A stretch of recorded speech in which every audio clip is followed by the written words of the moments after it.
ሰላም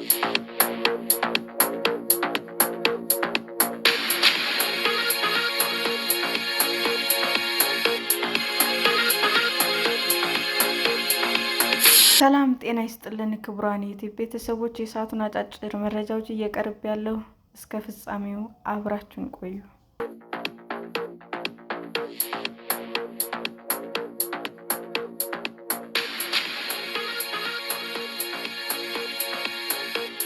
የሽግግር ፍትህ ሂደት የሀገራዊ ምክክር ኮሚሽን ስራውን ሲያጠናቅቅ እንደሚጀምር ተናገረ።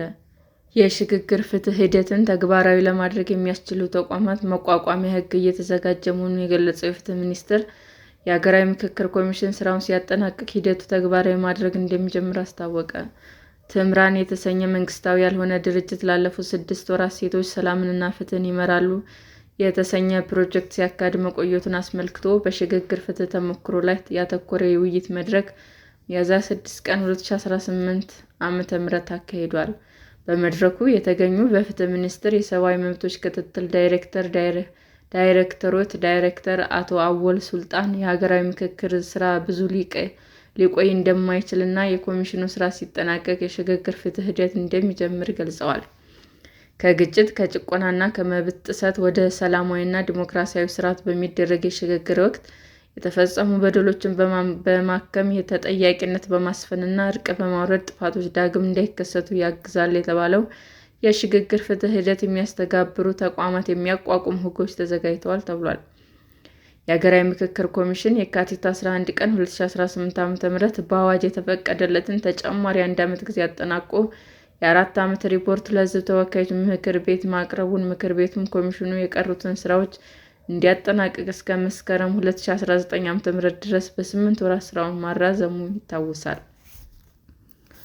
ኮሚሽኑ ስራውን ሲያጠናቅቅ ተግባራዊ ማድረግ ይጀምራል የተባለውን የሽግግር ፍትህ ሂደት እውነት የሚያፈላልግ የእውነትና የማህበራዊ ትስስር ኮሚሽን አሁን ያለውን የፍትህ ሚኒስቴር ፖሊሲ ምርመራ እንዲያከናውን ኃላፊነት ስለሌላቸው የወንጀል ተጠያቂነት የሚያሰፍን አዲስ ልዩ አቃቤ ሕግ ልዩ አቃቤ ሕጉ ከመረመረና ክስ ከመሰረተ በኋላ ጉዳዩን የሚመለከት ልዩ ችሎት እንዲሁም እንደ መከላከያና የፍትህ አካላት የመሳሰሉት ለሰብአዊ መብት ጥሰት ምክንያት የሆኑ ተቋማትን ለውጥ ማድረግ ስላለባቸው ይህንን የሚያከናውኑ አዲስ ኮሚሽን የሚያቋቁም ሕግ መዘጋጀቱ ተገልጿል።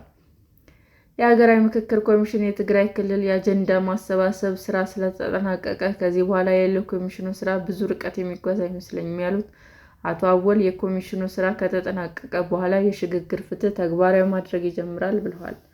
ረቂቅ ሕጎች በፍትህ ሚኒስቴር ደረጃ ተዘጋጅተው መጠናቀቃቸውን በቀጣይ የሀገራዊ ምክክር ኮሚሽን ስራውን እንዳጠናቀቀ በአዲስ አበባ 20 በክልሎች 42 በአጠቃላይ 62 የምክክር መድረኮች እንደሚካሄዱ ዳይሬክተሩ ገልጸዋል። የሽግግር ፍትህ ሂደት ሲጀምር አንዱ የመጀመሪያ የሲቪል ማህበረሰብ ድርጅት ፎርም ማቋቋም መሆኑን በዚህም 89 በላይ የሲቪል ማህበረሰብ ድርጅቶች መመዝገባቸውንም ጠቁሟል። ትምራን የተሰኘው መንግስታዊ ያልሆነ ድርጅት ላለፉት 6 ወራት ሴቶች ሰላምንና ፍትህን ይመራሉ የተሰኘ ፕሮጀክት ሲያካሂድ የቆየ መሆኑን የፕሮጀክቱ ዓላማ ሴቶች በሽግግር ፍትህ ሂደቱ ያላቸውን ተሳትፎ የውሳኔ ሰጭነት ሚና ለማረጋገጥ መሆኑን የፕሮግራሙ ማናጀር ወይዘሮ ቅድስት ጌታቸው ገልጸዋል። በዋናነት በአዲስ አበባ ትኩረት ያደረገው ፕሮጀክቱ ሌሎች 7 ክልሎች መካተታቸውን በመሪነት ቦታ ላይ የሚገኙ 100 ሴቶች የሽግግር ፍትህ በሚመለከቱ ጉዳዮች ላይ ስልጠና እንደተሰጣቸው አብዛኞቹ ሴቶች የመብት ተሟጋቾች፣ የሲቪል ማህበረሰብ ድርጅቶች ውስጥ የሚሰሩ የፖለቲካ ፓርቲ አባላት ተጎጂዎች መሆናቸውን አመላክተዋል። ስለ ሴቶች ከዚህ ቀደም በነበሩት የሰላም ስምምነት ላይ ተሳታፊ ያለመሆናቸው ፕሮጀክቱ ለመጀመሪያ ምክንያት እንደነበረ የገለጹት ወይዘሮ ቅድስት ያልተሳተፉበት ምክንያት ሲገልጹ ብቁ የሆኑ ሴቶች የሉም የሚል ስበብ ይቀርብ እንደነበር አስታውሰዋል። በላይቤሪያ ተግባራዊ እየተደረገ ያለው ሽግግር ፍትህ ሂደት ከ10 ዓመታት በላይ ተጠያቂነት ሳይሰፍን መቆየቱን የገለጹት የኢትዮ አሜሪካ ራይዚንግ አማካሪ ድርጅት መስራች እና ስራ አስኪያጅ ወይዘሮ ቢሌን አስራት ትምራን በላይቤሪያ ያደረገውን የልምድ ልውውጥ ጉዞ መሪ እንደነበሩም ተገልጿል። ከ10 የተለያዩ ተቋማት የተውጣጡ ተወካዮች በተሳተፉበት ጊዜ ላይቤሪያ የሽግግር ፍትህን ተግባራዊ እያደረገችበት ያለውን ሂደት መመልከታቸውን ኢትዮጵያ በርካታ ልምዶች ማግኘቷን ጠቁሟል። ከእነዚህ መካከል ሂደቱን ተግባራዊ ለማድረግ የሲቪል ማህበረሰብ ድርጅቶች በንቃት ሂደቱን መከታተል እንደሚኖርባቸው፣ የፖለቲካ ፍላጎት ከሌለ ሂደቱ ውጤታማ እንደማይሆን መመልከታቸውን ተናግረዋል። በተጨማሪ ሀገሪቱ ካላት ሀብት አኳያ የሽግግር ፍትህ ተግባራዊ ለማድረግ የውጭ ድርጅቶች ድጋፍ ሊያደርጉ እንደሚችሉ፣ ነገር ግን ሂደቱ በባለቤትነት መምራት ያለበት በብሔራዊ ደረጃ ነው ብለዋል። በላይቤሪያ የተገኘው ተሞክሮ በዶክመንት የተዘጋጀው ትምራን ለፍትህ ሚኒስቴር ያቀረበ ሲሆን ሚኒስትሩ በሕግ ዝግጅት እንዲሁም በተግባር ወቅት በግብዓትነት እንዲጠቀምበት አሳስበዋል።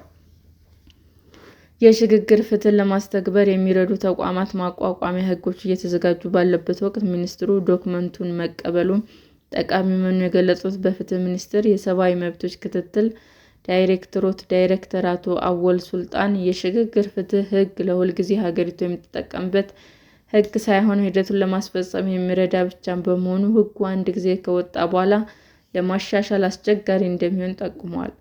የፍትህ ሚኒስቴር ስራውን በተወሰነ ደረጃ እየሰራ ስለሆነ ገንዘባችንን አናፈስም በሚል የተሳሳተ ግምት የሽግግር ፍትህ ላይ መስራት የሚፈልጉ የሲቪል ማህበረሰብ ድርጅቶች ድጋፍ እንደማያገኙ ጠቆሙት። አቶ አወል እንደ ትምራን አይነት ድርጅቶች ግን በርካታ ስራዎችን እያከናወኑ መሆናቸውን ገልጸዋል።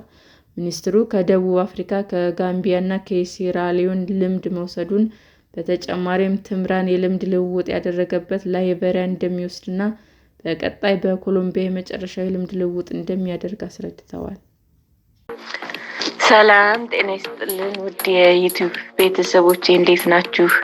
አዲስ ጀማሪ ነኝና ሰብስክራይብ ያደረጋችሁ አበረታቱኝ። አመሰግናለሁ። የዩቲዩብ አድማጮቻችን ለሰዓቱ ያቀረብኩላችሁ አጫጭር መረጃዎች ይህንን ይመስል ነበር። በሌላ መረጃ እስክንገናኝ ሼር፣ ላይክ፣ ሰብስክራይብ እንዲሁም ቢቀርብልን የምትሉት መረጃ ካለ ኮሜንት እያደረጋችሁ ቸር ቆዩን።